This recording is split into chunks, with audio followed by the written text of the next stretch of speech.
जय श्री हरि। देखिए, चैत्र मास की पूर्णिमा को श्री हनुमान जन्म उत्सव मनाया जाता है। यदि इस दिन कुछ विशेष प्रयोग किया जाए तो साक्षात बालाजी की कृपा बनी रहती है और सारे काम आसानी से होते चले जाते हैं।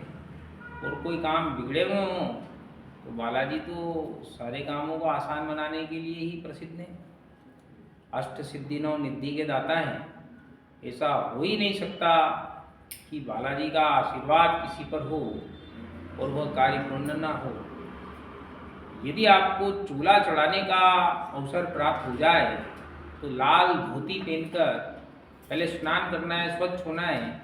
लाल धोती पहनकर मस्तक पर तिलक लगाने और चूल्हे के लिए चमेली का तेल लेने, सिंदूर लेने, बालाजी के समक्ष एक चमेली के तेल का दीपक लगाने और फिर बड़े श्रद्धा भाव से राम राम का जप करते हुए बालाजी को चूल्हा चढ़ा दीजिए। अब चूल्हा चढ़ाने के उपरांत आपने एक तो चमेली का तेल लगा ही दिया था, वो बालाजी के राइट साइड पर और आपकी लेफ्ट साइड पर, मतलब आपकी राइट साइड पर चमेली का तेल है और आपकी जो राइट साइड पर चमेली का, लेफ्ट साइड पे आप देसी घी का आप दीपक जला दें।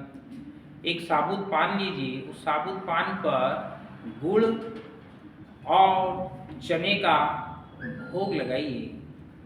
बालाजी के समक्ष आसन लगा के बैठ जाइए। यदि वो आपका आसन भी लाल हो तो आनंदी हो जाएगा।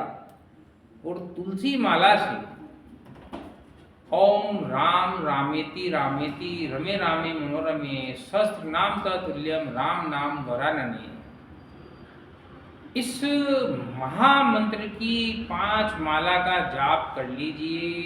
10 से 15 मिनट ही लगेंगे और बालाजी के सामने हाथ जोड़कर उनकी कृपा प्राप्त हो जाए ऐसा निवेदन कर दीजिए। बालाजी की साक्षात कृपा आने लग जाएगी। इसके उपरांत आप श्री हनुमान चालीसा पढ़ लीजिए, राम रक्षा स्तोत्र कर लीजिए और एक थाली में एक अलग दीपक रखकर बालाजी की आरती उतार दीजिए। आपको बालाजी का साक्षात दर्शन भी हो जाएंगे। ऐसी भी कोई बात नहीं है। मन में यदि आपने उनके प्रति समर्पण और श्रद्धा का भाव दिया, बालाजी अवश्य दर्शन देंगे। ऐसे हमारे कई फॉलोअर्स के अनुभव भी हैं। यह है आपके पास पहला प्रयोग। दूसरा प्रयोग है हनुमान जयंती के दिन ही शाम के समय आप बालाजी मंदिर जाइए। बालाजी के दाहिने तरफ घी का दीपक जलाइए, बाएं तरफ सरसों का दीपक जलाइए। साबुत पान पर चने और गुड़ का भोग लगाइए। धूप बत्ती करिए। एक आसन पर बैठकर 5 बार हनुमान चालीसा का पाठ करें और राम रक्षा स्तोत्र का पाठ करें और अपने मन की व्यथा बालाजी के समक्ष मन ही मन में कह दीजिए। आपके सारे बिगड़े हुए काम बन जाएंगे और सारी व्यवस्थाएं अच्छी चल रही हैं तो और सुचारू रूप से चलने लग जाएंगी और घर परिवार पे बालाजी की कृपा होने लग जाएगी। यदि आप कार में सवारी कर रहे हैं तो और बड़ी कार में सवारी करने लगेंगे, और बड़ी कार में सवारी कर रहे हैं तो हवाई जहाज में आप बैठने लगेंगे। यह निश्चित ही ऐसा होने वाला है और ऐसा ही होता है। देखिए अगला प्रयोग। Yes sir, काटिए।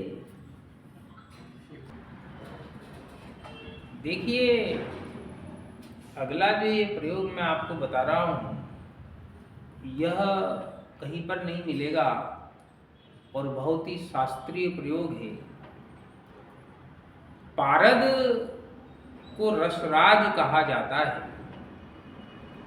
घर में पारद के हनुमान जी की प्रतिमा को स्थापित कीजिए और उनके समक्ष दीपक जलाइए।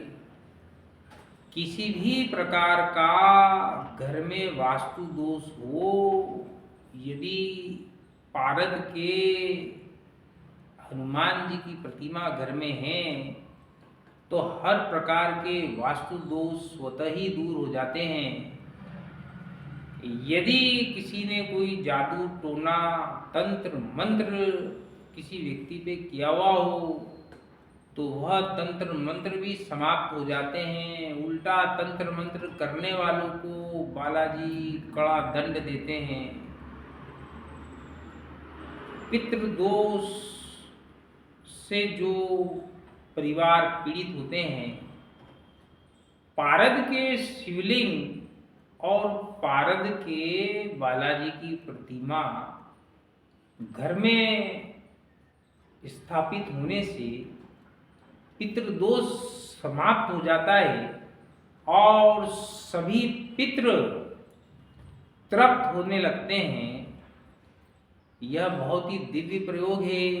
पारद के शिवलिंग के समक्ष दीपक जलाना और उनकी पूजा करना अत्यंत लाभकारी है। देखिए, आप यह प्रयोग कीजिए।